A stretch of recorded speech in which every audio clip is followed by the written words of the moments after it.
Conte chamanique pour l'humanité.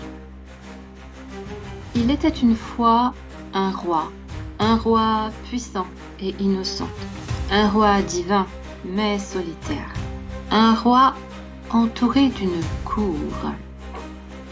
Quand vint le temps de vibrer sa force de vie, afin de créer des poussières divines susceptibles de réaliser des œuvres d'art incroyables, le roi Cosmos se secoua afin de disséminer des graines de lumière créatrices. Certaines graines de poussière furent interceptées par quelques membres de sa cour. Certains voulaient s'amuser à créer par vanité, et d'autres voulurent détruire le potentiel créatif par jalousie. Alors le roi du cosmos se fâcha et se secoua encore plus fort.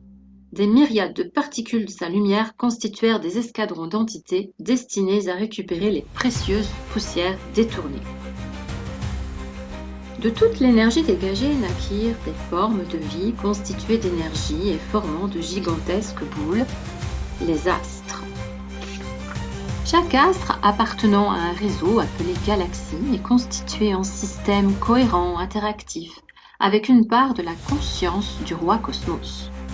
Chaque astre fut doté d'une énergie de vie particulière. Les escadrons chargés de récupérer les parcelles volées, une fois le travail effectué, furent envoyés avec leurs funestes trésors sur un astre spécial.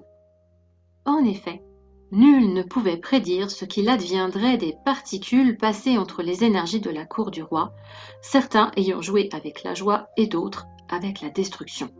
On ne pouvait s'y fier. Il fallut donc enfermer ces poussières dans une matrice capable de les contenir au cas où des particules se développeraient en actrices maléfiques pour le reste de la création. Proteus, l'énergie la plus puissante de l'escadron, fut chargée de diriger l'évolution de la vie sur la planète nommée Gaïa, aidée par quelques centaines d'entités divines générées par l'énergie première du roi Cosmos. Sa tâche ne fut pas facile. De partout se développaient des entités plus insolites les unes que les autres, sans que l'on sache à l'avance si elles seraient bonnes ou mauvaises. C'est ainsi que Gaïa fut dotée de plusieurs règnes, minéral, végétal, animal, humain et non humain. Le roi Cosmos ordonna que puissent vivre les espèces végétales, animales et humaines, et que la quatrième espèce qu'il ne reconnaissait pas comme sa création purement divine soit combattue car reconnue potentiellement maléfique. Proteus tenta de réduire à néant les non-humains, mais ce travail s'avéra plus compliqué que prévu. En effet, l'espèce non-humaine avait la capacité de se rendre végétale, animale, humaine ou même invisible. Certains furent anéantis, mais beaucoup parvinrent à survivre.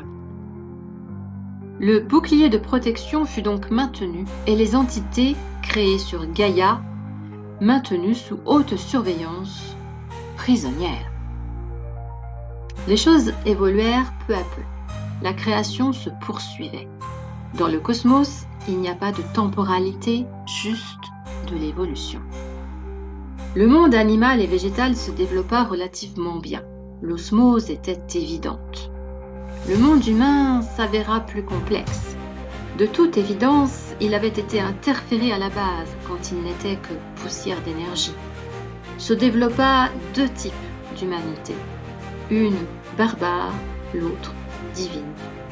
Cette dernière était dotée d'une âme, l'essence divine. Proteus parvint à canaliser toutes les entités dénaturées durant quelque temps, jusqu'à ce qu'elles parviennent à avoir de plus en plus de poids. S'ensuivirent alors des événements terribles, des tueries, de l'esclavagisme, de la maltraitance, des souffrances.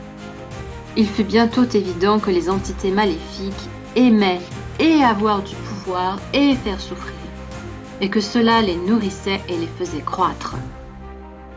Pendant ce temps, dans le cosmos, d'autres créatures évoluaient en parallèle. Là encore, il fallut se rendre à l'évidence que toutes n'émanaient pas du divin roi Cosmos.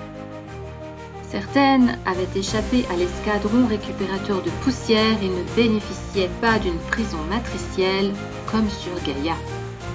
Bientôt, des créatures maléfiques parvinrent à subsister et interagir avec les entités malfaisantes enfermées sur Gaïa. Ce fut le début d'une période sombre, où le vivant divin fut pris en chasse pour le plaisir ou le profit ou la nourriture. Protéus dut admettre qu'il était dépassé et demanda au roi Cosmos d'intervenir. Celui-ci secoua alors son énergie à nouveau, mais de façon très contrôlée, afin de créer très peu. Il porta l'intention que son œuvre soit pure lumière divine, toujours dans le bon et le juste. Les Starseeds venaient de naître pour servir contre les forces maléfiques. C'est ainsi que naquit la guerre, dite guerre des étoiles ou encore guerre spirituelle, l'enjeu étant de délivrer les créatures divines, qu'elles soient animales, végétales ou humaines, partout dans le cosmos et tout particulièrement sur Gaïa. Les Starseeds étaient très différents des humains, mais avaient en commun leur point d'origine, la poussière divine, avec cette petite boule d'énergie appelée âme.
La terre comme prison, ce n'est plus tolérable.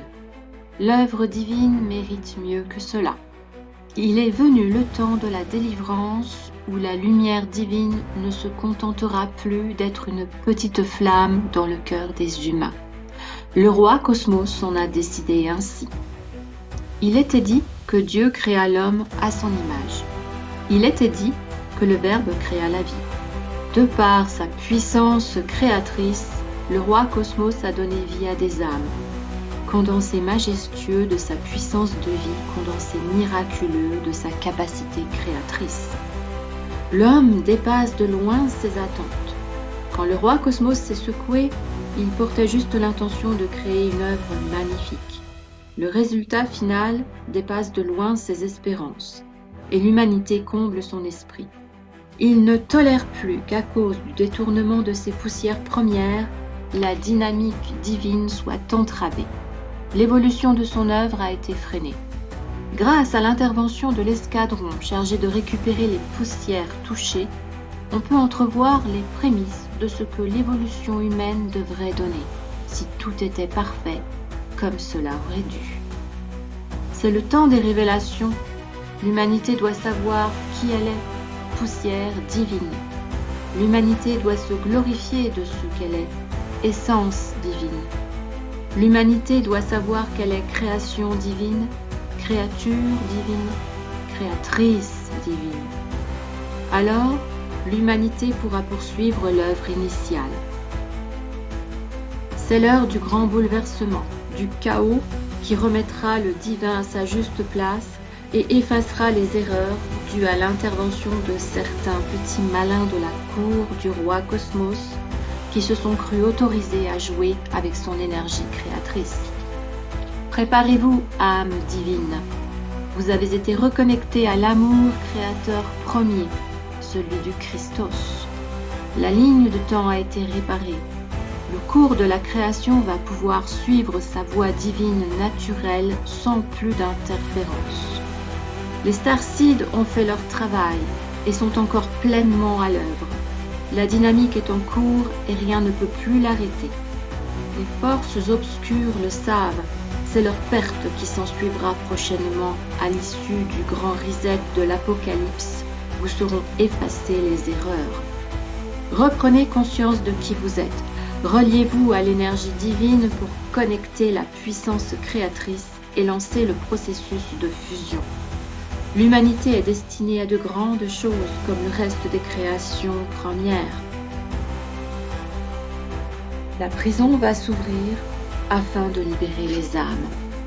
S'ensuivra le chaos de l'effacement des déviances. Un grand nettoyage pour que l'œuvre divine puisse enfin être à son apogée. L'humanité sera libérée de ses chaînes et pourra prospérer dans l'éclat de sa lumière divine, en conscience de qui elle est, de ce qu'elle est et de ce qu'elle fait. La création du roi Cosmos est une œuvre où il a mis toute sa puissance créatrice pour faire émerger du néant de multiples consciences à la grandeur exponentielle. Dans ce tableau vivant, tout n'est qu'évolution perpétuelle, car les poussières divines sont éternellement énergie vibrante, vie.